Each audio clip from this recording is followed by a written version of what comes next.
Hello everyone, welcome back. Study ম্যাথমেটিক্সে প্রত্যেকে স্বাগত জানিয়ে পঞ্চম শ্রেণী থেকে ষষ্ঠ পাঠ পৃষ্ঠা নং 64 ভিডিও পাঠ নং 1 করব। ষষ্ঠ পাঠে সহজে বড় সংখ্যার হিসাব করি।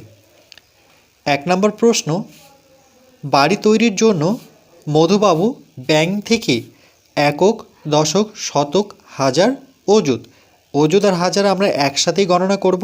তাহলে একক, দশক, শতক, হাজার, তাহলে কত হলো? 90,000 টাকা ধার নেন। তিনি আরও একক, দশক, শতক, হাজার অর্থাৎ 9,000 টাকা সমবায় সমিতি থেকে ধার নেন, কিন্তু বাড়ি তৈরির কাজ শুরু করার পরে আরও একক, দশক, শতক, হাজার অর্থাৎ 1,000 টাকার প্রয়োজন দেখা দেয়। তাহলে আমরা জানি এইভাবে সাজাতে হয়। ডান দিক থেকে বাঁ দিকে ঘরগুলো লিখব। একক, তারপরে আসবো দশক, শতক, হাজার, তারপরে আসবে অযুত। এবার এখানে এককের ঘরে যেহেতু শূন্য, তাহলে এখানে আমরা এই কাঠির মধ্যে কোনো বল রাখবো না।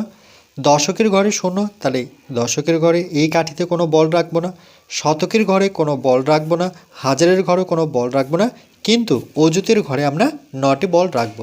এই যে 1, 2, 3, 4, 5, 6, 7, 8, 9। এবার দেখা গেল যে আরও কত টাকার প্রয়োজন হচ্ছে? 9,000 টাকার। তাহলে এই যে একক, দশক, শতক, হাজার অর্থাৎ এককের ঘরে এককের কাঠিতে কোনো বল রাখবো না, দশকের কাঠিতেও বল রাখবো না, শতকের কাঠিতেও শূন্য বল অর্থাৎ কোনো বল রাখবো না, কিন্তু হাজারের কাঠিতে আমরা 9টি বল রাখবো। তাহলে 1, 2, 3, 4, 5, 6, 7, 8, 9। এবার এই দুটো সংখ্যার যদি আমরা আরেকটি এখানে কাঠি নিই, একক, দশক, শতক, হাজার, অযুত, তাহলে অযুতের ঘরে কটি বল রাখতে হবে? 9টি। আর হাজারের ঘরে কটি বল? 9টি।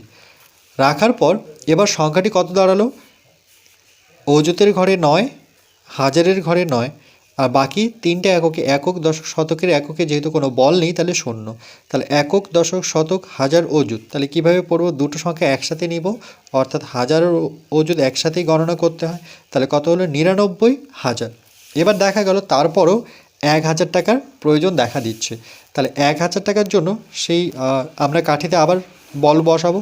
তাহলে এককের ঘরে শূন্য বল, দশকের ঘরে কোনো বল রাখবো না, শতকের ঘরে কোনো বল রাখবো না, কিন্তু আমরা দেখছি যে হাজারের ঘরে বল সংখ্যা হচ্ছে 1টি, আর অযুতের ঘরে কোনো বল রাখবো না, কেন কি এখানে তো অযুত নেই। তাহলে সংখ্যাটা কত ছিল? 1,000। তাহলে 99,000 আর এখানে 1,000, এই দুটোকে যখন যোগ করছি, তাহলে 99,000-এর সাথে 1,000 যোগ করলে কত পাবো? দেখো এখানে আমরা জানি যে একটা কাঠির মধ্যে, এই যে দেখো, অযুতের কাঠিতে আরও একটা বল রাখা সম্ভব নয়, কারণ এই কাঠিতেও 9টার বেশি বল রাখা সম্ভব নয়। হাজারের কাঠিতে আরও একটা বল রাখা সম্ভব নয়, কারণটা হচ্ছে এই কাঠিতে 9টার বেশি বল রাখা যায় না। এই যে কাঠিগুলো দেখতে পাচ্ছি, প্রত্যেকটা কাঠিতে আমরা 9টি বল রাখবো, তার বেশি রাখতে পারবো না। তো এখানে যেহেতু যোগ ফল, তাহলে এখানে একক, দশক, শতক, হাজারে একটা বল বসাতে হচ্ছে। এই যে 1, 2, 3, 4, একক, দশক, শতক, হাজার, হাজারে তো 9টা বল ছিলই। এই যে হাজারে 1, 2, 3, 4, 5, 6, 7, 8, 9, 9টা বল। আর এখান থেকে যদি একটা বল বসাই, তো আমরা জানি 9টার বেশি বল বসানো যাবে না। এই যে বলটা নিচ্ছে কিন্তু বসাতে পারছে না, দেখো কাঠির মধ্যে বসাতে পারছে না, সে বাইরেই থেকে গেল, কাঠির বাইরেই থেকে যাচ্ছে। এবার চেষ্টা করছে যে অযুতের ঘরে বসাতে পারছে কিনা। তো অযুতের ঘরে প্রথম থেকে 9টি বল ছিল, 9টার বেশি বসাতে পারি না। 1, 2, 3, 4, 5, 6, 7, 8, 9, তাহলে এখানেও বসাতে পারছে না। তার মানে আরেকটি কাঠির প্রয়োজন হচ্ছে, কেন এখানে লিখে দিয়েছে অযুতের কাঠিতে আরও একটা বল রাখা সম্ভব নয়, কেন প্রথম থেকে 9টি বল আছে। তাহলে কারণ এই কাঠিতেও 9টার বেশি বল রাখা সম্ভব নয়। তাহলে কি করে করব আমরা?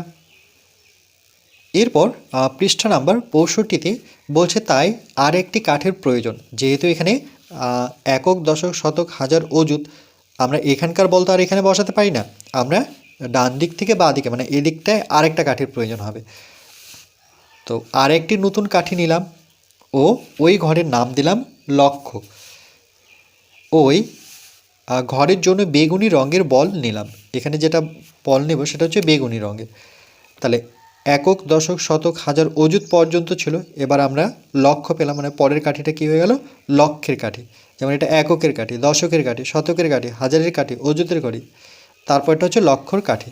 তাহলে বাড়ি তৈরির জন্য মধু পাবো। এবার ওই যে সংখ্যাগুলো যে ছিল, আমরা দেখলাম যে এখানে 9টা কাঠি, এখানে 9টা কাঠি, তো এখানে বসাতে পারছি না। তাহলে সেই একটা বল, এই যে একটা বল যে ছিল সেখানে অজুতের ঘরেও বসাতে পারছে না, আর হাজারের ঘরেও বসাতে পারছে না। তাহলে সেই একটা বল কোথায় এসে বসবে? লক্ষের ঘরে, লক্ষের ঘরে এসে বসবে।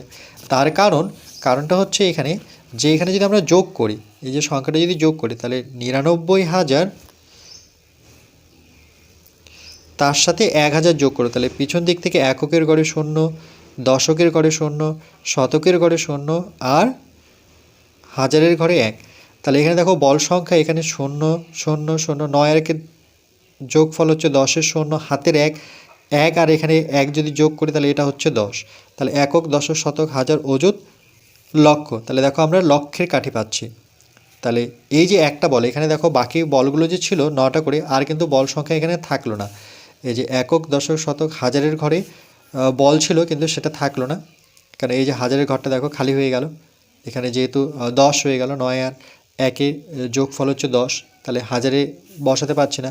এবার অজুতে বসানোর চেষ্টা করলো, এই যে হাজারে বসানোর চেষ্টা করলো কিন্তু হাজারে বসাতে পারছে না, তাহলে এটা খালি। অজুতে যখন বসালো সেখানেও বসাতে পারছে না, তাহলে এটাও খালি হয়ে যাবে এই ঘরটি। এই যে দেখো অজুতো খালি হয়ে গেল, তাহলে সেই বলটি এসে বসলো কোথায়? লক্ষের ঘরে। তাহলে বাড়ি তৈরির জন্য মধু পাবো একক, দশক, শতক, হাজার, অযুত, লক্ষ, অর্থাৎ 1 লক্ষ টাকা। আমরা এটাকে যখন কোথায় লিখবো, তাহলে 1 দিয়ে লক্ষ কথাটা লিখলেই হবে। এভাবে লিখতে পারি, 1-এর পরে 1 2 3 4 5টা শূন্য, নতুবা 1 লিখে লক্ষ টাকা ধার নিয়েছিলাম। তাহলে এটা মনে রাখতে হবে, 1 লক্ষ বলতে 1-এর পরে 5টা শূন্য বা 5টা সংখ্যা থাকতে হবে, সেটাই হচ্ছে 1 লক্ষ। এই জন্য এখানে লিখেছে নিচে, ঠিক দেখো যে 1 লক্ষ, যেমন 1000, 1000-এর পরে 3টা আমাদের একক থাকবে, একক, দশক, শতক। ঠিক লক্ষের পরেও আমাদের 3টা একক থাকবে বা 3টা কাঠি থাকবে না, লক্ষের পরে 5টা কাঠি থাকবে, একক, দশক, শতক, হাজার, অযুত।